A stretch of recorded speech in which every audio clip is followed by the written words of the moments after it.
ED ഉദ്യോഗസ്ഥരെ ആക്രമിച്ച കേസിൽ ഇടപെട്ട പ്രധാനമന്ത്രിയുടെ ഓഫീസ് അടിയന്തര റിപ്പോർട്ട് ആവശ്യപ്പെട്ട് സംസ്ഥാന സർക്കാരിന് നിർദ്ദേശം നൽകി. തുടർ നടപടികൾ വേഗത്തിലാക്കാൻ മുഖ്യമന്ത്രിയുടെ ഓഫീസും നീക്കം ആരംഭിച്ചു.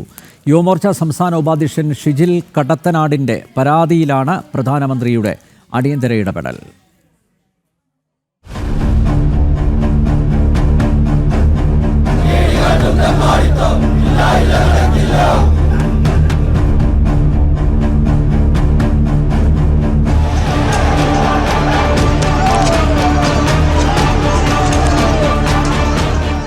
പ്രതിപക്ഷ നേതാവ് പിണറായി വിജയന്റെ ബേക്കറി ജംഗ്ഷനിലെ വാടക വീടിന് മുന്നിലാണ് ഇഡി ഉദ്യോഗസ്ഥർ ആക്രമിക്കപ്പെട്ടത്. നേരറിയാൻ എത്തിയ കേന്ദ്ര ഏജൻസിക്ക് മതിയായ സുരക്ഷ ഒരുക്കുന്നതിൽ ആഭ്യന്തര വകുപ്പും സമ്പൂർണ്ണമായി പരാജയപ്പെട്ടു. ഇതോടെയാണ് ആക്രമണത്തിന് പിന്നിൽ സംഘടിത ഗൂഢാലോചന നടന്നിട്ടുണ്ടെന്ന ആരോപണം ഉയർന്നത്. സംഭവം നടക്കുമ്പോൾ CPMന്റെ സംസ്ഥാന ജില്ലാ നേതാക്കളുടെ സാന്നിധ്യവും ആരോപണത്തിന്റെ ആഴം കൂട്ടി. കേസെടുത്തിട്ടും ഇഴഞ്ഞു നീങ്ങുന്ന അന്വേഷണം സംസ്ഥാന ആഭ്യന്തര വകുപ്പിനെ കൂടുതൽ പ്രതിക്കൂട്ടിലാക്കി. ഇതോടെയാണ് നീതി തേടി യുവമോർച്ച സംസ്ഥാന ഉപാധ്യക്ഷൻ ഷിജിൽ കടത്തനാടൻ പ്രധാനമന്ത്രിയുടെ ഓഫീസിനെ സമീപിച്ചത്.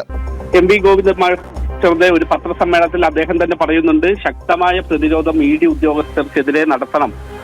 അത് പാർട്ടിയുടെ സംസ്ഥാന കമ്മിറ്റി തീരുമാനിച്ചതാണ് എന്നും അറിയിച്ചിട്ടുണ്ടായിരുന്നു. ഇത്തരം സാഹചര്യത്തിൽ CPMന്റെ നേതാക്കന്മാരെ ഒരാളെ പോലും പ്രതി ചേർക്കാതെ സാധാരണ പ്രവർത്തകരെ മാത്രം പ്രതിയാക്കപ്പെട്ട സാഹചര്യത്തിൽ ആ സമയത്താണ് PMOയുടെ ഓഫീസുമായി ബന്ധപ്പെട്ടത്. PMOയുടെ ഓഫീസിൽ ബന്ധപ്പെട്ടതിന് ശേഷമാണ് ആ കടകംപള്ളി സുരേന്ദ്രൻ, ഗോവിന്ദൻ മാസ്റ്റർ, ശിവൻകുട്ടി തുടങ്ങിയ CPMന്റെ നേതാക്കന്മാരെ ഗൂഢാലോചനയിൽ പ്രതികളാക്കണം എന്നാവശ്യപ്പെട്ടുകൊണ്ടാണ് നമ്മൾ PMOന് ആദ്യം മെയിൽ അയച്ചിരുന്നത്, പരാതി കൊടുത്തിരുന്നത്. മെയ് 29 ലഭിച്ച പരാതിയിൽ അടിയന്തര റിപ്പോർട്ട് തേടി പ്രധാനമന്ത്രിയുടെ ഓഫീസ് സംസ്ഥാന സർക്കാരിന് ഉടൻ നിർദ്ദേശം നൽകി. പിന്നാലെ സംസ്ഥാന പോലീസ് മേധാവിക്ക് ഫയൽ കൈമാറി. മുഖ്യമന്ത്രിയുടെ ഓഫീസ് ഫയൽ കൈമാറി. ഇതോടെ ആഭ്യന്തര വകുപ്പിന് അന്വേഷണം ഇനി കൂടുതൽ ഊർജിതമാക്കേണ്ടി വരും. സംസ്ഥാനം സമർപ്പിക്കുന്ന റിപ്പോർട്ട് തൃപ്തികരമല്ലെങ്കിൽ കടുത്ത നടപടികളിലേക്ക് കടക്കാനാണ് കേന്ദ്ര സർക്കാരിന്റെ തീരുമാനം. ന്യൂസ് ഡെസ്ക് ജനം.